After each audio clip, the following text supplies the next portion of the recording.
Ya, Rodrigo, délenos, por favor. Ya, bueno, estamos en la parte cuando bueno, ya terminó la identificación y entramos al ¿Mm? tema de evaluar y controlar, ¿cierto? Y Exactamente. en ese análisis, usted ¿Mm? habla en una parte del concepto de riesgo higiénico. Usted dice que en su opinión siempre va a estar, y también cómo se relaciona este con la susceptibilidad individual de los trabajadores. Ahí Ya. esa dualidad me quedó un poquito, si usted Vamos a la podría partir aclarar. con la primera parte. Lo que pasa es que muchas empresas trabajan bajo un supuesto. No, nosotros estamos bajo riesgo cero, porque el riesgo está controlado completamente. Pero, ¿qué sucede, por ejemplo, si nosotros tenemos un sistema de extracción de gases y tenemos alguna sustancia ácida, por ejemplo? Esa hélice, con lo ácido, se va a empezar a corroer, se va a oxidar, va a llegar a un punto en el que hasta las mismas gomitas se van a gastar y no va a funcionar efectivamente. Va a dejar de funcionar como debiese funcionar. ¿Y qué pasa? Ya quizás la concentración ambiental de esa sustancia va a empezar a aumentar, porque no está saliendo la concentración como debiese. Entonces, yo siempre he sido muy cuidadoso en decir que el riesgo va a estar siempre, o sea, el peligro siempre está, ya que en este caso es, por ejemplo, la generación de algún vapor, algún gas ácido. Pero decir que el riesgo es cero, o el riesgo no está, o el riesgo está absolutamente controlado, no. De hecho, yo me atrevería a decir incluso de que tú puedes tener las medidas de control, pero si tú, por ejemplo, empiezas a medir, igual te van a salir alteradas. No va a ser la medida un 100% eficiente. Por eso es que, si tú te das cuenta, cuando nosotros estábamos viendo la clase, a ver, déjame cargar un poquito la PPT anterior, de la... Esto me dice,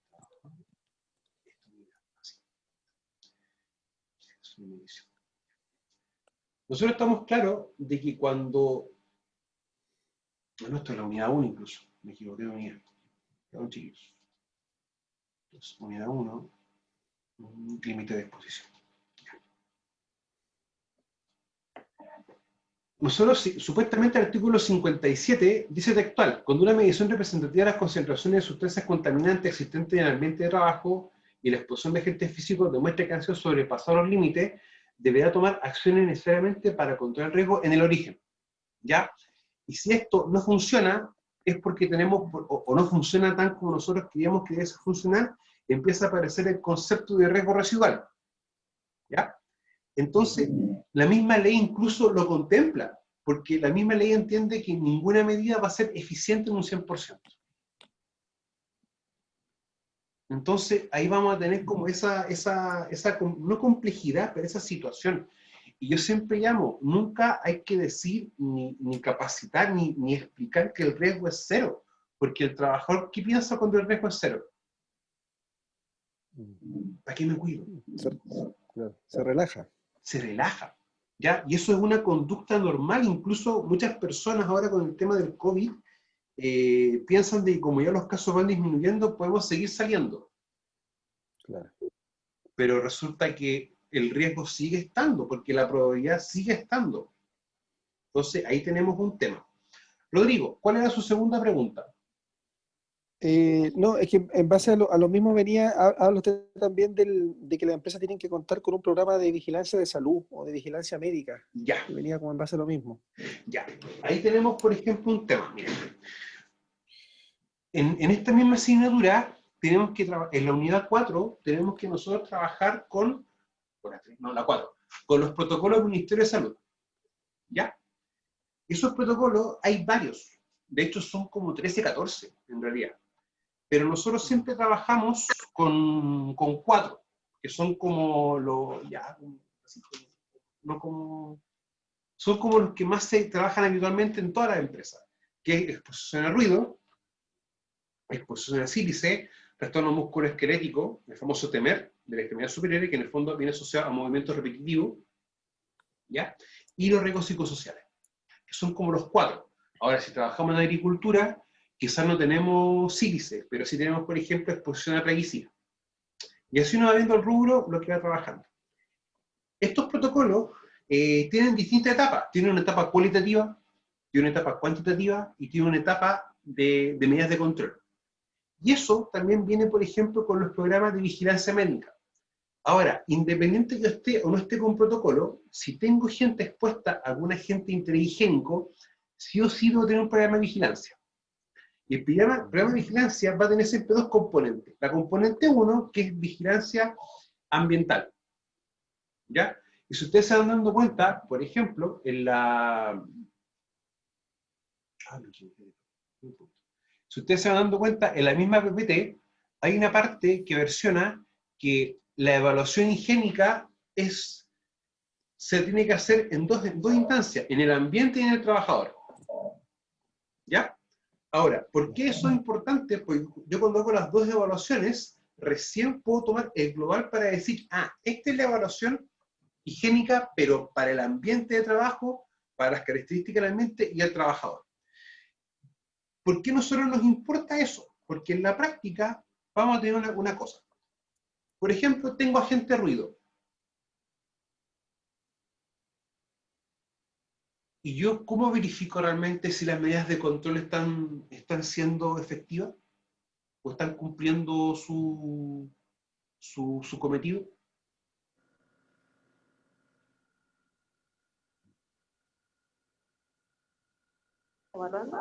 Evaluando, ¿no es cierto? En primera instancia, evalúan el ambiente de trabajo. Primero, ¿ya? Pero segundo, debe evaluar en el trabajador. Y en este caso, uno va evaluando con las famosas audiometrías. ¿Ya? Porque claro, una cosa es trabajar algún elemento, forma para que baje el ruido ambiental. Pero otra cosa es realmente ver si esa disminución en el ambiente está produciendo un efecto en el trabajador. ¿Ya? Pero llevémonos, por ejemplo, a la parte química. Cuando yo quiero evaluar, por ejemplo, sílice, polvo, en este caso se llama polvo con una fracción de sílice libre cristalizada, o una fracción respirable de sílice, que en el fondo puede ingresar a nuestro cuerpo. Uno, ¿qué hace en primera instancia? Mide en el ambiente de trabajo. Segunda instancia, hace una muestra en el trabajador para ver cuánto es lo que este ingresa a él. Pero en la tercera instancia, que también va en el trabajador, uno hace o saca una famosa radiografía de tórax. ¿Ya? Para en el fondo ver bien cuál es el efecto que está teniendo, por ejemplo, o el grado de compromiso que tiene un trabajador frente a una situación así. Entonces, dejen ver un poquito. No, esto no es. Voy a mostrarle, por ejemplo, un ejemplo de, valga la redundancia, de radiografía de tórax.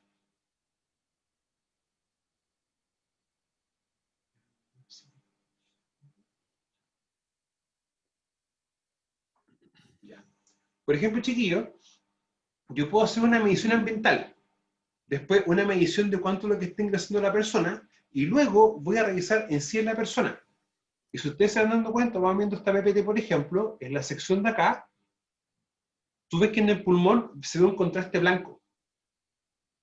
Y este contraste, ¿qué implica? Que parte del pulmón se está solidificando. La sílice entra en contacto con esto y empieza a producir un efecto de cementación.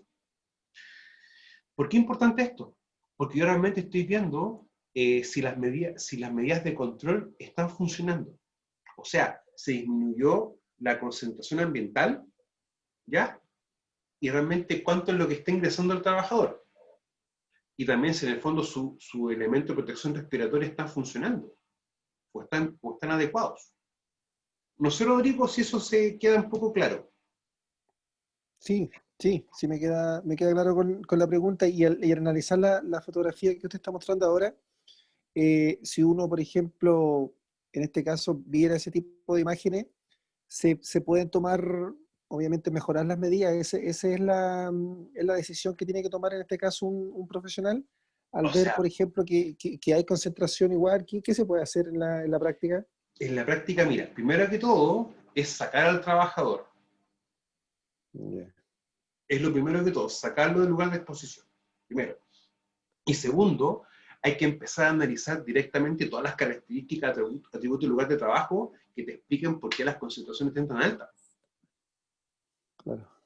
O sea, ¿qué haría yo en ese aspecto? Primero que todo, veo bien los trabajos, veo bien lo que se hace, analizo los puntos críticos, que en el fondo son los puntos de generación, y empiezo a trabajar los distintos puntos, quizás con confinamiento o con algún sistema de captación de polvo. Y luego también empiezo a trabajar en lo que es la componente ambiental. O sea, una cosa son los focos de generación y otra cosa el ambiente de trabajo. Y también empezó a colocar una extracción de aire. De ahí empezó a trabajar desde esa perspectiva. Mira, esto es cuando tenemos, por ejemplo, con silicosis, ¿ya? Y cuando los trabajadores están expuestos a humos metálicos, que son en el caso de la soldadura, uno ve manchas, pero ya en la sección baja del pulmón, en la sección de acá. ¿Ya? O sea, las radiografías en el fondo van a mostrar distintos efectos. Ahora, para que esto se vea así en un pulmón, es porque hay un efecto ya, un daño. O sea, la silicosis hay que entenderla de que no se produce de un día para otro. O sea, en el caso chileno son de 10, como entre 15 y 20 años más o menos el periodo de generación de... ¿Ya? Hay países latinoamericanos que tienen características un poco distintas y más brutales, que en la práctica se pueden generar silicosis en periodos de 3 a 5 años y de 5 a 10 años. Esos son casos puntuales, que no tiene que ver con eso. Ahora fíjate, en este caso el pulmón está acá abajo. Por lo tanto, ¿cuál es la vía o la zona en que debe también trabajar? La vía superior. ¿La vía respiratoria? Sí. La vía superior, ¿no? Vía superior. Recuerden, siempre dividen la vía respiratoria en superior e inferior. Yo tengo que proteger siempre la superior, porque así evito que llegue una cantidad importante de gente que pueden hacer ingreso al cuerpo humano. Ahora, siempre hay que ponernos a pensar de que los programas de vigilancia vienen asociados directamente a los riesgos que yo tengo expuesto o estoy expuesto, ¿ya? O sea, yo siempre cuando identifico todos mis riesgos. Y ahí hay una separación en los riesgos de seguridad y los riesgos de higiene industrial. ¿Ya? Y también dejo como una parte un poquito separadito para lo que son los riesgos ergonómicos. Porque lo que pasa, chiquillos, yo porque en ese aspecto soy un poco más crudo, porque digo, voy a separarlos porque las metodologías de identificar son muy similares, excepto con los ergonómicos. Pero las evaluaciones son completamente distintas, son muy diferentes. Entonces, ahí viene a veces un tema, que uno tiene como que tener esa visión, ¿ya? Ahora, esa visión te la da también en trabajar. O sea, una cosa es lo teórico y otra cosa es lo que uno realmente estudia o lee. Ahora, yo siempre he tenido, la evaluación no es tan complicada, ¿ya? Para el caso de sílice, los laboratorios hasta 2 años atrás estaban trabajando con laboratorios en Estados Unidos, no en Chile. Chile no estaba procesando muestras de sílice. Hay un tema con eso. No sé si actualmente eso se habrá corregido. Desconozco. Pero es un tema a ser igual a considerar. La evaluación no es tan compleja porque uno mide o uno revisa la muestra y después te llega un valor. Llega un valor comparativo que incluso te van a decir textual. Esto es lo que estaba, ya, esto es lo que referencia a la norma y esto es la situación. Cuando estamos trabajando ruido, por ejemplo, vamos a ver un par de cosas muy de la mano con respecto a eso, para que más o menos se pueda entender. Pero el control es lo complejo, ¿ya? El control, como más abajo lo versa, no solamente lo vamos a trabajar en el caso chileno, que son los 3, ingeniería, administración y EPP, ¿ya? Sino que uno también tiene que ir trabajándolo desde otras perspectivas. Chiquillos, otra consulta que puedan tener con la PPT, con el video que les subí ayer, o si no para seguir desarrollando el tema.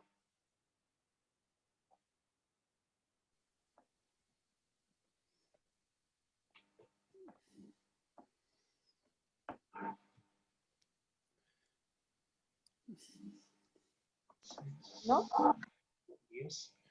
Miren, tengo 10 estudiantes y me gustaría ver la opinión de 10 personas, o 10 estudiantes, no solamente uno, o 2, o 3, que son los que más preguntan a veces.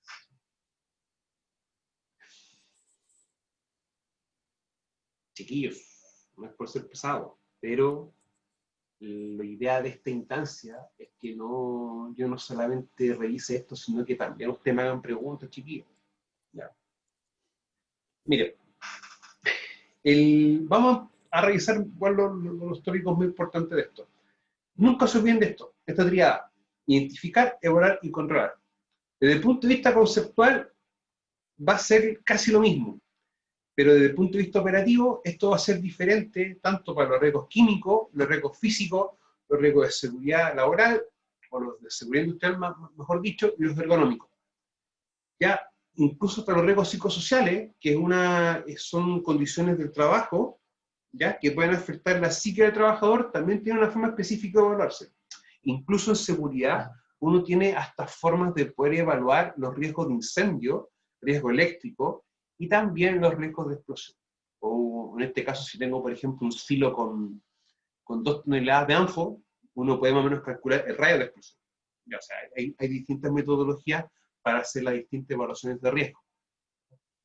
La evaluación de riesgo también uno puede entenderla como la forma en que te diga si estamos en una situación de riesgo o estamos bajo riesgo. ¿Ya? Eso te va a empezar a dar ciertas luces o cierta claridad de ciertas cosas. Ahora, Rodrigo al principio me hizo una pregunta que no se la respondí, ahora me acordé de responderla, que es con la famosa susceptibilidad. ¿Ya? Y ahí es un tema con eso. Les va a pasar mucho con el tema de la elección de los elementos de protección personal. Ya, eso va más en la parte del control. ¿Por qué partimos siempre con eso? Porque en la práctica les va a tocar que quizás no todos los guantes de látex les van a servir a todos los trabajadores. Porque quizás uno es alérgico al látex, o segundo, alguien tiene alguna alergia o genera alguna reacción alérgica, mejor dicho, al talco. Y ahí tenemos un tema. Con los respiradores, por ejemplo, también a veces suceden cosas de que no todas las marcas tienen la misma combinación de la silicona o de la goma. Por lo tanto, para algunos, una marca les genera alguna reacción alérgica y otros no les genera reacción alérgica. ¿Ya? Y eso también es muy similar al caso de la famosa susceptibilidad. Y en la práctica, cuando se hacen, por ejemplo, o se miden ciertos efectos en las personas, eso se basa técnicamente en un patrón estadístico, o la famosa curva normal, en la cual estipula que más o menos para un 68,7%, 67,8% o 68,7%, ahí no me recuerdo bien, va a presentar un efecto aparente, o un efecto. ¿Ya? Y eso ahí tenemos un tema. La susceptibilidad va también explicarnos por qué hay personas que no reaccionan frente a algo, o también hay personas que reaccionan de manera exacerbada, de manera muy grande frente a un evento. ¿Ya? O sea, la susceptibilidad también nos puede ayudar a ver eso. Y también la susceptibilidad nos puede también, en cierto aspecto, definir o dar luces de cuáles van a ser los grupos críticos o el personal crítico en cuanto a la exposición. ¿Ya? Muchas veces uno acuña o trabaja el concepto de GES, grupo de exposición similar. Y eso uno lo utiliza básicamente cuando al identificar se da cuenta que hay lugares de trabajo que poseen las mismas características o atributos muy similares. ¿Para qué? Para no evaluar 10 puntos. Si tengo 10 puntos iguales, evalúo 2 o 3 o 4. Y en el promedio de eso saco una evaluación que va a ser representativa para todos. ¿Ya? Y uno lo hace para poder en el fondo optimizar las evaluaciones. ¿Ya? No es por flojera, ojo. Pero, por ejemplo, el evaluar ruido implica a veces estar midiendo un día, 2 días completos. ¿Ya? Y hay veces que uno necesita corroborar o ver ciertas cosas rápido. Por ejemplo, sílices perfectamente se puede mover un día en identificar y medir. Pero la evaluación de riesgo en sí, esa puede demorar varios días más, o sea, incluso puede demorar hasta un mes y medio el resultado. Por eso que uno también tiene que como optimizar los tiempos y los puntos de medición. Por eso es importante la PPT anterior, que en el fondo uno va a dar prioridad cuando hay ciertas características del lugar de trabajo que te obligan a aquello. Ahora, no olvidar esto, por favor, no lo olviden. Para nada, o sea, esto es pero bien importante. El identificar, chiquillos, es identificar y cuantificar de forma objetiva. ¿Ya? O sea, uno primero, incluso cuando estamos viendo ruido, hay un concepto que es screening. El screening es tomar un equipo de medición de ruido Y es decir, lo que uno ve por cualidad que pueda haber ruido, te ratifica que es ruido. O sea, cuando uno está, por ejemplo, con ruido, la forma más básica y primaria de decir yo estoy expuesto a ruido es cuando estoy a 1 metro de una persona, ¿ya? Y debo gritarle a la otra para que me escuche. Pero eso es algo subjetivo, porque yo me baso en base, para la redundancia, una cualidad. Pero yo para ratificar eso hago un screen. En el fondo tomo un equipo de medición que esté calibrado. Ah, ok, ya, ok. Tenemos esa cantidad. Yo lo valido. ¿Ya? Cuando hago esto, en el fondo identificar, también me ayuda a poder cuantificar bien o ver bien realmente si esa cuantificación es real. De forma objetiva, como dice acá, de aquellos productos químicos peligrosos para la salud de los trabajadores. Cuando estamos viendo un transporte cargado, tenemos que ver la norma chilena, la famosa 1411. ¿Ya? Esa es la del rombo de 4 colores. ¿Ya? Pues se dan cuenta que tenemos un riesgo para la salud, de reactividad, inflamabilidad y riesgos varios. Solo lo ven en esa asignatura. El identificar, chiquillos, siempre el diagnóstico de los puestos de trabajo y las fichas de seguridad o los famosos HDS o HDST. Recuerden que están los datos de seguridad para utilizar el producto y para almacenarlo en una empresa, y también están los datos de seguridad para poder transportar el producto de un punto a otro. El evaluar, ¿qué va a implicar? Valorar objetivamente ese valor cuantitativo que se obtuvo en la fase anterior representa un riesgo para la salud de los trabajadores. O sea, tengo un valor, si estoy sobre el valor o bajo el valor. Ya, no, en el fondo, si estoy bajo el valor de riesgo, no estoy en riesgo. No, no, no. Tú estás bajo o tú no estás en situación de riesgo, pero sigue estando en riesgo, porque tú estás expuesto a. ¿Ya? Ese es el concepto. Y en ese aspecto no hay que bajar la intensidad de aplicar los controles. ¿Ya? Quizás, chiquillos, les pase algo incluso muy, muy sencillo, muy simple. Estamos haciendo, por ejemplo, izaje o moviendo cargas con un camión pluma, por ejemplo, o con una grúa, y les va a tocar que van a tener que utilizar un equipo como este, por ejemplo, para ir midiendo al inicio y constantemente la velocidad de viento. Incluso les va a tocar quizás ver alguno de estos adaptado para colocar en un trípode y tenerlo de manera constante. ¿Ya? Claro, uno puede decir, no tengo riesgo porque está el viento controlado, pero el viento se puede descontrolar, puede haber ráfagas cambiantes o variantes y va a ser otra situación. Y por eso es importante ver bien, entender bien esto del valor cuantitativo, ¿ya? Y entender de que no necesariamente porque estoy bajo un valor de referencia, no estoy en riesgo. Y eso es un punto, porque en la práctica nosotros estamos trabajando bajo una normativa, que es el decreto supremo 594. Este decreto tiene una función bien primordial. Aparte de establecer responsabilidades y obligaciones de los empleadores y trabajadores, también me va a dar las pautas de cuáles son los límites que yo puedo o no puedo sobrepasar. Pero resulta de que si, por ejemplo, lo llevamos a otra normativa de otro país, ese valor quizás es un poquito más bajo, o ese valor quizás es un poquito más alto, o es igual. ¿Ya? Muchas veces les va a tocar ver que no hay como una uniformidad de criterios con respecto a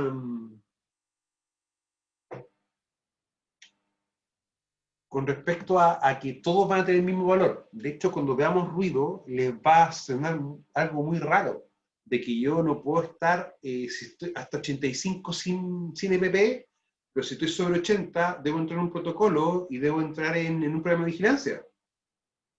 Y en otros países no puedo estar sobre 9 horas trabajando hasta 75 decibeles. Entonces, ahí uno empieza como, te hace como luce o te hace ruido, en realidad. Ahora, si yo estoy bajo nivel de riesgo, debo entender que igual debo tomar las medidas de control. Eso no se discute. Bueno, los niveles de referencia vamos a tener criterios legales, ¿ya? Y criterios técnicos. El criterio legal lo da la normativa. Y si la normativa no tiene algo en específico, ella misma te va a señalar o te va a decir de dónde tú puedes sacar un padrón normativo. ¿Ya? Y te lo da, ojo, lo da mucho. Recuerden, como yo le he comentado en otras clases, de que se pueden utilizar valores normativos de otros países, incluso en algunos decretos, más en específico lo que es almacenamiento de sustancias químicas peligrosas, hace referencia a dos tipos de normativas. a las NFPA, ¿ya? National Fire Protection Agency, o la Asociación Norteamericana de Protección contra el Fuego, ¿ya? De Estados Unidos, y las NTP, o los Real Decretos. La NTP, Nota Técnica Preventiva, o Real Decreto, que este se genera en España. O sea, podemos tomar esas dos bases para poder hacer también prevención, o tomar un valor normativo.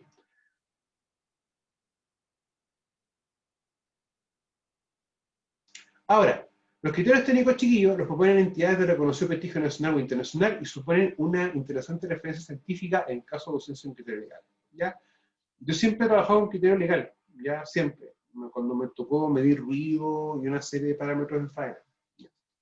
Ahora, los ambientales, tenemos los criterios ambientales basados en parámetros físico-químicos característicos de lugares de trabajo, en nuestro caso, valores de contaminación del aire, que esto se utiliza más, esta parte de acá, pero cuando tenemos que hacer mediciones de carácter ambiental, ¿ya? Las mediciones de carácter ambiental, chiquillos, van a tener esa diferencia en cuanto a la metodología de cómo se toman las muestras, cómo se mide. Vamos a tener cosas distintas, o sea, muchas veces dicen, no, si prevención de riesgo y medio ambiente es lo mismo. No, no son lo mismo, son cosas separadas, pero que tienen puntos de encuentro y en algunos aspectos trabajan de la mano. Y los criterios biológicos toman como referencia determinados parámetros biológicos presentes en los fluidos corporales de los trabajadores, sangre y orina, en el aire exhalado, y que son usados posteriormente como referencia para diseñar los programas de vigilancia de la salud de las empresas. ¿Ya? Y acá, chiquillo, empieza a aparecer el famoso concepto de metabolito. Y uno se pregunta, ¿por qué un metabolito? ¿Y qué es un metabolito? En la práctica, se puede referir al producto que queda después del metabolismo de un fármaco y o sustancia por parte del cuerpo. ¿Ya? Un ejemplo, cuando uno está enfermo, o uno tiene, por ejemplo, una bronquitis o algo más complicado, y uno va al médico y el médico, por ejemplo, te receta algún medicamento, uno cuando orina, siente un olor pesado esa orina, o un color distinto. Y eso es producto de que uno está botando el producto de la metabolización de esto. O sea, esta sustancia ingresó en mi cuerpo, fue procesada, ¿ya?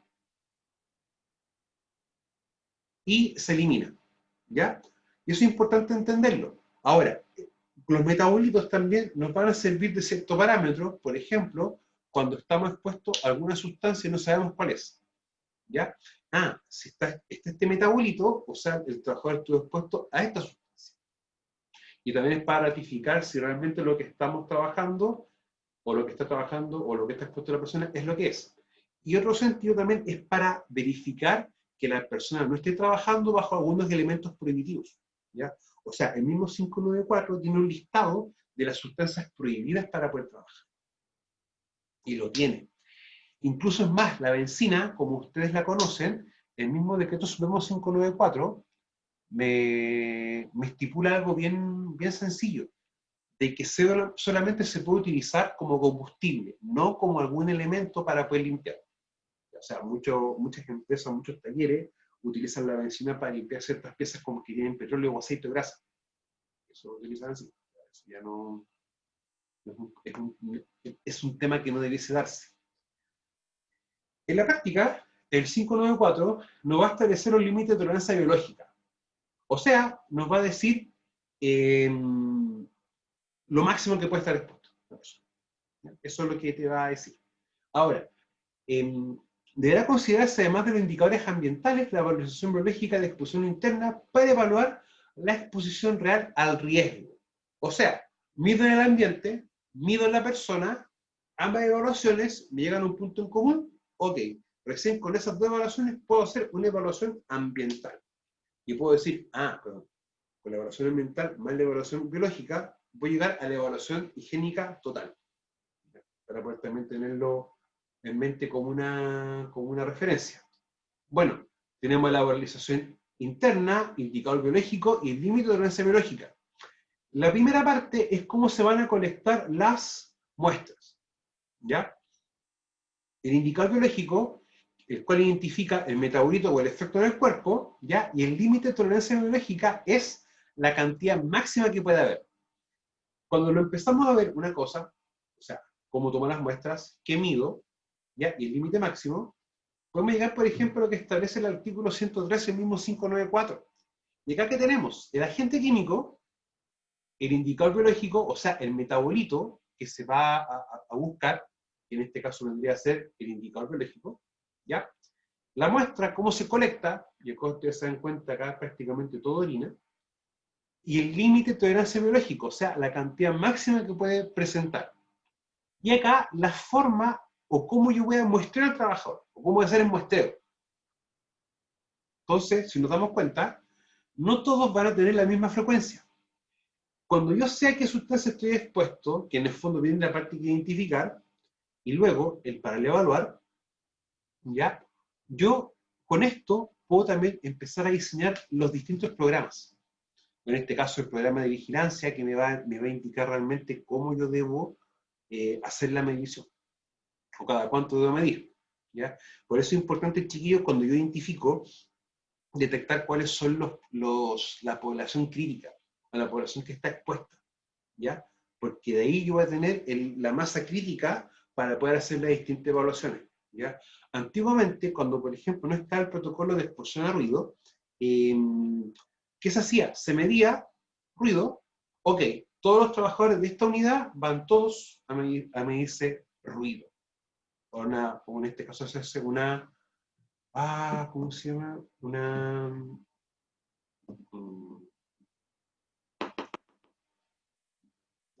Me olvidé el concepto, una audiometría, perdón, ¿ya? Para que tengamos también eso bien claro.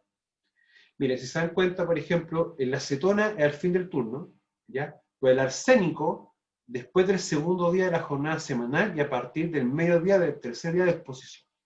O sea, acá tenemos una sustancia que es bastante compleja, muy compleja el arsénico, ¿ya?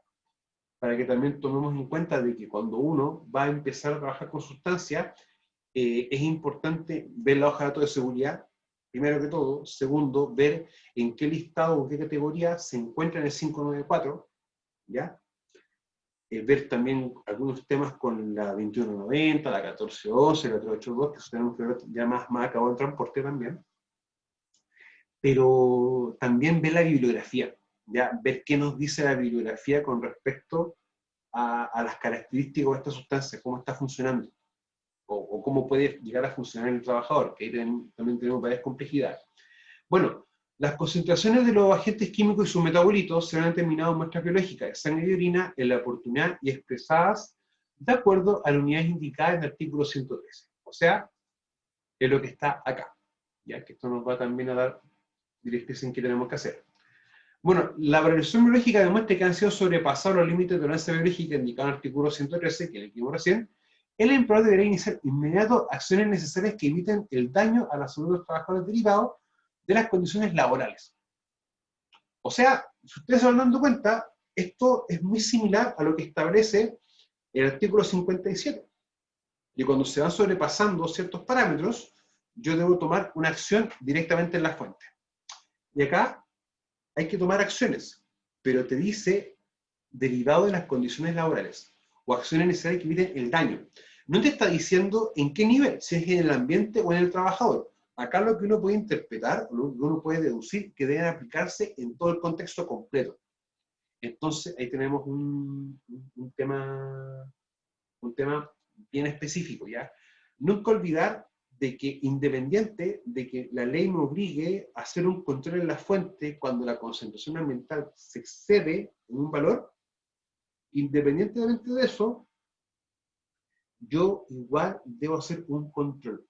Igual, tanto en el foco, en el ambiente y en el trabajador. Y recuerden que eso siempre va a estar amparado en el artículo 184 del Código del Trabajo y también en el artículo 3 del decreto sumo 594. ¿Ya? Para que también lo tengamos bien en mente. Ya, chiquillos, lo dejamos hasta acá y nos vemos a las 11. ¿Ya? Para poder grabar bien este video y... Igual, chiquillos, se conectan por favor al mismo link. ¿Ya? Nos vemos un ratito. Chao, chao. Bueno. Chao, profe.